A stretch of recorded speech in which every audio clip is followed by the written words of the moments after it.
रामपुर नाम का एक गांव था जहां सभी लोग बड़े खुशहाल रहा करते थे। इस गांव में आने के लिए सभी गांव वासियों को एक घने जंगल से होकर गुजरना पड़ता था।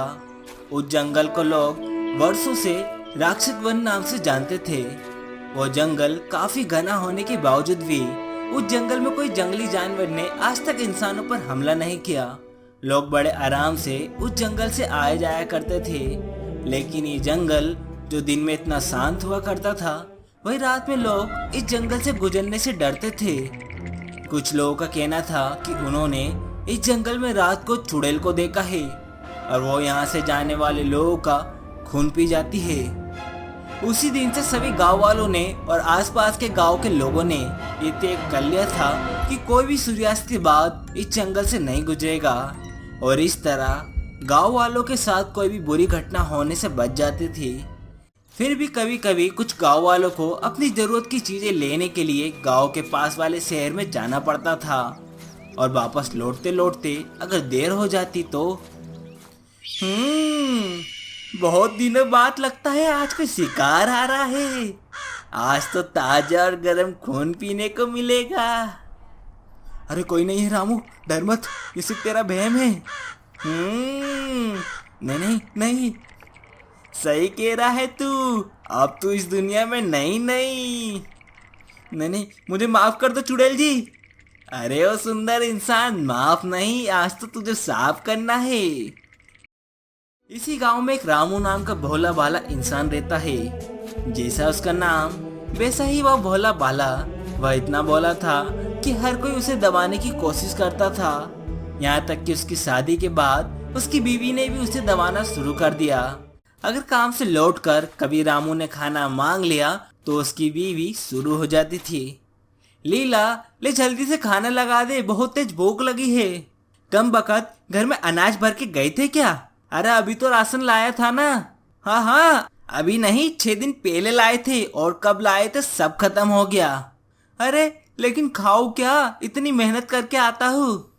अरे खाक मेहनत करके आते हो? मेहनत करते हो तो दिखता क्यों नहीं है तुम्हारी मेहनत का फल? अब चुप रहो तुम। मुझे चुप रहने को कह रहे हो, बस मुझे चुप ही करा सकते हो। और इस तरह बात बात पर ताना मार कर रामू को दबाए रखती थी। अपनी इस जिंदगी से रामू काफी दुखी हो गया था। वह दिन रात सोचता रहता था कि इस गरीब जिंदगी से उसे कब छुटकारा मिलेगा। एक दिन ऐसे ही वह बाहर से लौटा और जैसे ही उसने अपने घर में कदम रखा, बीवी चिल्ला पड़ी, मेरे मायके से भाई और भाभी आए थे, तुम जानबूझकर नहीं आए ना? कहीं उनकी सेवा ना करनी पड़ जाए। ऐसी बात नहीं है लीला, मैं खेतों में पानी डालने गया था। तो तुम्हें खेत के पानी की पड़ी है, मेरे भाई और भाभी की चाय पानी की नहीं। बेचारे ऐसे ही तुमसे मिले बिना चले गए। जाओ, अभी बस अड्डे पे ही पहुंचे होगे। अभी अभी शाम हो गई है, हो सकता है बस निकल गई हो। नहीं निकली होगी, जाओ अभी के अभी जाओ, वरना आने वाले 2 दिनों के लिए तुम्हें भी कुछ नाश्ता पानी नहीं मिलेगा। अरे मेरी बात तो सुनो। क्या सुनूं? अरे मेरे भाई के खर्चे से ही कई बार हमारे घर का खर्चा चला है। अरे ढंग से कमाने लगो तो मुझे कहना ना पड़े। जाओ, मेरे भाई और भाभी को मिलकर आओ। ठीक है, जाता हूँ। अपनी बीवी की बकबक सुनकर रामू तंग आ गया था। सोचा घर में इसकी बातें सुनने से अच्छा है उसके भाई भाभी को ही मिलकर आ जाता हो। मगर घर से ही निकलकर उसको याद आता है कि पैसे तो घर से लाना ही भूल गया, बस अड्डे तक कैसे जाएगा। और वह यह सोचकर वह उल्टे पांव घर लौट आता है तो देखता है कि उसकी बीवी अपनी पड़ोसन से कह रही है, क्या बताओ कमला, मैं तो इस रामू से तंग आ गई हूँ। क्यों, अब क्या हुआ? इनकी कमाई धमाई कुछ है ही नहीं, इसलिए अपने रिश्तेदारों से रिश्ता बनाए रखती हो। काश इनकी कमाई ठीक से चलती, रहने को ढंग का घर होता, हम भी एक दूसरे को प्यार करके सुखी जीवन जीते। मैंने है ना जानबूझकर रामू को अपने भाई और भाभी से मिलने भेजा है। देखना, लौटते हुए जब उन्हें रात हो जाएगी तब मैं चुड़ैल बनकर जाऊंगी और इन्हें ऐसा डराओगी दोबारा मेरे सामने जुबान नहीं चलाएंगे। लीला, आज तक मैं तुम्हारी हर बात सुनता आया, कभी तुम पर हाथ नहीं उठाया, पर तुमने हद कर दी। आज अगर तुम डायन बनकर मेरे सामने आई तो मैं तुम्हारी कस के पिटाई कर दूंगा और बाद में अगर तुमने अपने भाई भाभी या मायके वालों से शिकायत की तो मैं मुकर जाऊंगा कि मैंने तो डायन समझ के पीटा था। आओ, आज तुम्हारी खेल नहीं। और रामू वहां से चुपचाप उल्टे पाँव लौट जाता है और उसके भाई भाभी से मिलकर उन्हें मस्का लगाकर लौटाता है, ताकि वह उसके भाई भाभी को कह सके कि मैं तो आप लोगों से मिलकर लौट रहा था, मुझे क्या पता था कि ये डायन बनकर मुझे डराने आई है, मैंने तो असली डायन समझकर उसे पीट दिया। और जैसे ही वह राक्षस बन के जंगल में पहुंचता है, अचानक उसे जोर जोर से हंसने की आवाजें आती है। ओ तो आ गई लीला मुझे डराने, आ देखता हूँ तुझे। ओ इंसानी गरम खून, आज बड़े दिनों बाद एक तगड़े इंसान के खून का स्वाद मिलेगा। लीला को पेड़ के पास बुलाने के लिए मुझे डरने का नाटक करना होगा। फिर रामू डरने का नाटक शुरू कर देता है। नहीं नहीं मुझे छोड़ दो, वैसे भी मैं बहुत दुखी हूँ। अच्छा तो तू तेरे जीवन से दुखी है, तो तेरे को तेरे जीवन से ही छुटकारा दिला देती हूँ। खून पिएगी मेरा, पी ले पी ले, बरसों का बदला लेना है तुझसे, रोज खून पी पी कर अधमरा कर दिया है, आज मैं तेरा खून पीऊंगा। रामू चुड़ैल को अपनी बीवी समझकर उसको तड़ातड़ पीटता गया। वो खुद को छोड़ देने के लिए चीखती रही, लेकिन इतने दिनों का बीवी का गुस्सा आज ज्वाला बन के फूटा था। तभी अचानक उसका ध्यान जाता है। एक तरफ से उसकी बीवी डायन का मेकअप करके आती है, लेकिन उसने अपने आप को ऐसा बनाया था कि उसको देखने पर समझ आ रहा था कि ये तो लीला है। ये देखकर रामू चौंकता है, अगर ये मेरी बीवी आ रही है तो मैं जब से किसको मार रहा हूँ। और जैसे ही उसे समझ में आता है कि ये तो असली चुड़ैल है, उसकी बत्ती गोल हो जाती है। वो डर के मारे थर थर कांपने लगता है। चुड़ैल उसको कांपता हुआ देख कहती है, मुझे माफ कर दो, गांव वाले इतना गुस्से में मत कांपो कि मैं तुम्हारे गुस्से का और शिकार हो जाऊं। ये तो मेरे डर को गुस्से से कांपना समझ रही है, अगर इसे पता चल गया कि मैं डर गया हूँ तो ये तो मेरा खून पी जाएगी, इसलिए मुझे इसके सामने नाटक करना पड़ेगा। यही अच्छा मौका है इसे इस जंगल से भगाने का, अब तो मैं इसे भगा कर ही रहूँगा। शिकार तो तुझे होना पड़ेगा, आज तक तूने बहुत शिकार किया है ना, अब तुझे पता चलेगा शिकार होने पर कैसा लगता है। नहीं नहीं नहीं नहीं गाँव वाले छोड़ दो, मुझे छोड़ दो, तुम जो कहोगे मैं वही करूँगी, मुझे छोड़ दो। क्या करेगी चुड़ैल, खून पीने और लोगों को डराने के अलावा तू कर ही क्या सकती है।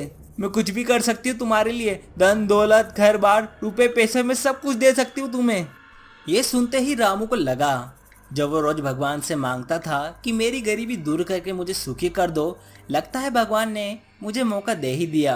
और वैसे भी लीला मुझे कहती थी कि मेरे पास अगर सब कुछ होता तो हमें रिश्तेदारों के सामने झुकना ना पड़ता, फिर हम सुखी जिंदगी जी सकते थे। और बिना एक पल गवाए कहता है, तो फिर मेरी 3 इच्छाएं पूरी करो। पहली, मेरे लिए एक बड़ा सा घर बना दो। दूसरी, अब इसमें इतनी दौलत भर दो कि मेरे मरने तक मुझे धन की कमी ना हो। और तीसरी, कि राक्षस बनकर जंगल छोड़कर कहीं और चली जाओ, मेरे गांव को अपने डर से मुक्त कर। और इस तरह उस जंगल से निकलने वाले हर एक गाँव वासियों को उस चुड़ैल से हमेशा के लिए छुटकारा मिल जाता है। वो चुड़ैल हमेशा के लिए राक्षस बन को छोड़कर चली जाती है। और इसके बाद रामू जब घर पहुंचता है तो वो देखता है कि उसका घर एक बहुत बड़ा घर बन चुका है और उसकी बीवी घर के दरवाजे पर एक आरती की थाली लिए खड़ी है उसके स्वागत के लिए। और इसके बाद से रामू और लीला दोनों एक साथ सुखी जीवन जीने लगे। रामपुर नामक गांव में रामू नाम का एक हलवाई रहता था। वह बहुत ही मेहनती और ईमानदार व्यक्ति था। उसके हाथ की बनाई मिठाइयाँ काफी स्वादिष्ट होती थी, इसलिए वो जितनी मिठाई दिन भर में बनाता वह सभी शाम तक बिक जाती। उसके गांव के अलावा आसपास के गांव के लोग भी रामू की मिठाई के दीवाने थे, जिस कारण दूर दूर से लोग उसे अपने यहाँ कोई आयोजन होने पर मिठाई बनाने के लिए बुलाते थे। अरे रामू भैया देखो तो सही कौन आया है, ये पास के गांव के मुखिया है। अगले महीने इनकी बिटिया की शादी है और ये उसकी शादी में मिठाई बनाने का ऑर्डर तुमको देना चाहते हैं। मुखिया जी राम राम। रामू तुम्हारी दुकान की मिठाई की चर्चा बड़े दूर दूर तक है, जरा चखाओ तो सही, हम भी तो देखे कितनी स्वादिष्ट है। फिर रामू अपनी दुकान की मिठाइयाँ मुखिया जी को खिलाता है। अरे वाह रामू, तुम्हारी मिठाई तो बहुत ही स्वादिष्ट है। मुखिया जी को रामू की मिठाई इतनी पसंद आई कि उनकी बेटी की शादी में मिठाई बनाने का ऑर्डर रामू को ही दिया गया। फिर अगले ही महीने तय समय पर रामू मुखिया जी के यहाँ मिठाई बनाने के लिए उनके गांव निकल जाता है। रामू मुखिया जी के यहाँ पहुंचकर उनके यहाँ मिठाई आदि सब अच्छे से बना देता है। जिसके बाद मुखिया रामू के काम से खुश होकर उसके बदले पैसे और ढेर सारी मिठाइयाँ घर पर खाने के लिए उसको देते हैं, जिसे रामू एक गठरी में बांधकर अपने गांव वापस जाने के लिए निकल जाता है। क्योंकि उसके गांव का रास्ता एक जंगल से होकर गुजरता था, इसलिए रामू शाम होने से पहले ही अपने घर के लिए निकल जाता है। जंगल काफी घना था और शाम भी हो गई थी। फिर धीरे धीरे रामू उस जंगल के रास्ते से जा ही रहा होता है कि अचानक से उसके सामने एक चुड़ैल आ जाती है, जिसे देखकर रामू बहुत ही डर गया और फिर डर के मारे उस चुड़ैल के सामने रुक गया। फिर इतने में चुड़ैल खूब जोर से हंसते हुए बोली, अच्छा हुआ इंसान जो तू आ गया, मैं कितने दिनों से भूखी थी, अब तू मेरा भोजन बनेगा। फिर डरते हुए रामू चुड़ैल से बोला, अरे चुड़ैल जी प्लीज मुझे मत खाना, मेरे छोटे छोटे बच्चे और मेरी पत्नी मेरा घर पर इंतजार कर रहे हैं। अगर आप मुझे खा लोगी तो फिर मैं कभी वापस अपने गांव नहीं जा सकूंगा, जिसके कारण लोग इस जंगल में आने से डरने लगेंगे। फिर लोग नहीं आएंगे तो फिर आपको हमेशा भूखा ही रहना पड़ेगा। मैं आपको इसके बदले कुछ और खाने के लिए दे सकता हूँ। रामू की बात सुनकर चुड़ैल सोच में पड़ गई।